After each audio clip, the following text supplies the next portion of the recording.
पॉलिटिशियनों को बराबर समझ आता है।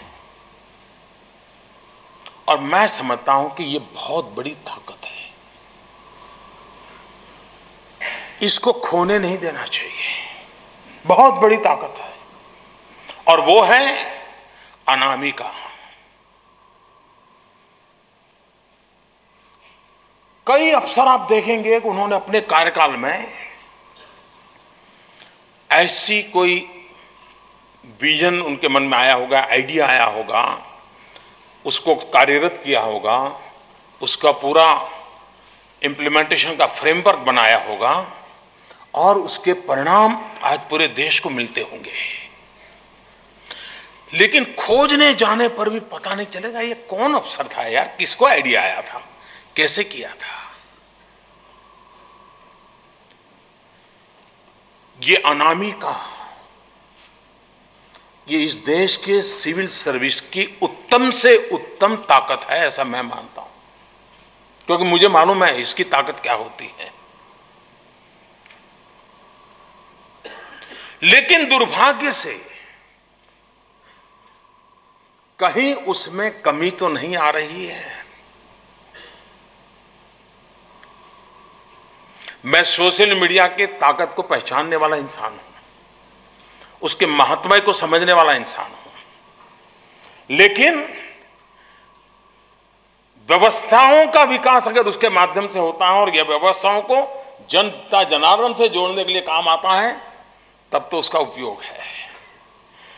अगर मैं सोशल मीडिया के नेटवर्क के द्वारा एक डिस्ट्रिक्ट का अफसर हूं और मैं टीकाकरण की डेट का प्रचार करने के लिए सोशल मीडिया का उपयोग करता हूं, भाई 20 तारीख को टीकाकरण है, 20 तारीख को टीकाकरण है, जरूर आइए, बात पहुंचाइए, मैं सोशल मीडिया का उपयोग कर रहा हूं।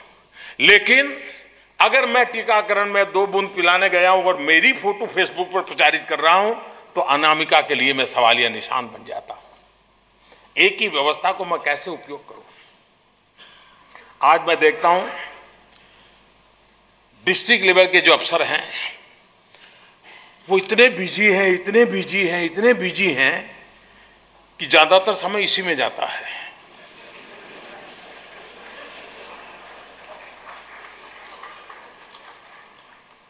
मैंने आजकल मेरी मीटिंगों में सबको इसको एंट्री बंद कर दी है, वरना चालू मीटिंग को निकाल करके शुरू हो जाता है।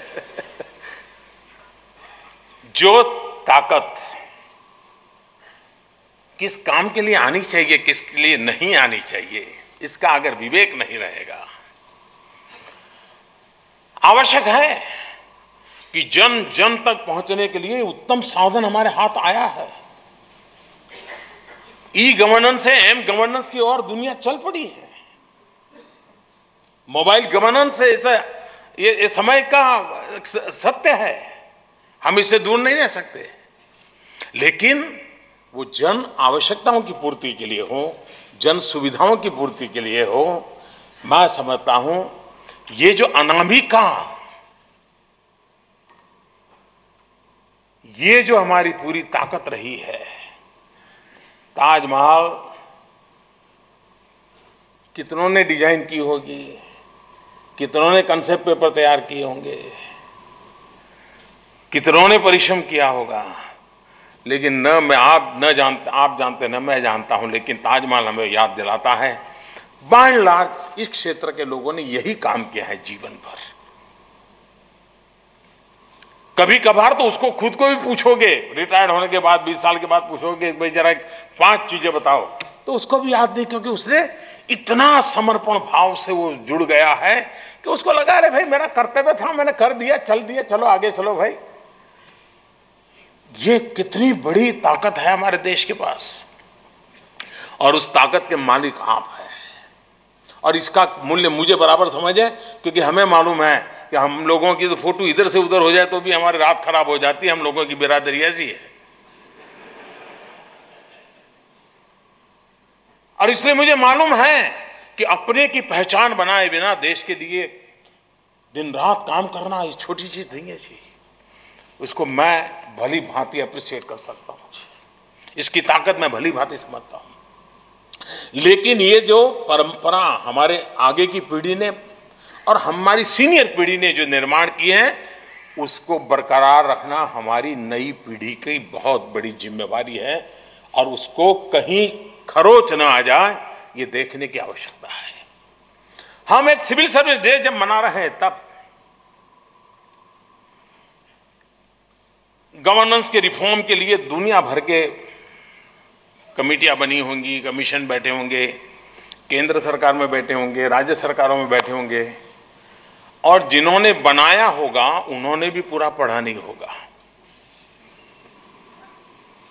क्योंकि 6 लोगों ने 6 पीस लिखे होंगे, फिर किसी ने तीसरे ने उसको कंबाइन किया होगा कि ये जो सच्चाई है, जिसे बुरा लगे अच्छा लगे, जो रियलिटी है ये जी।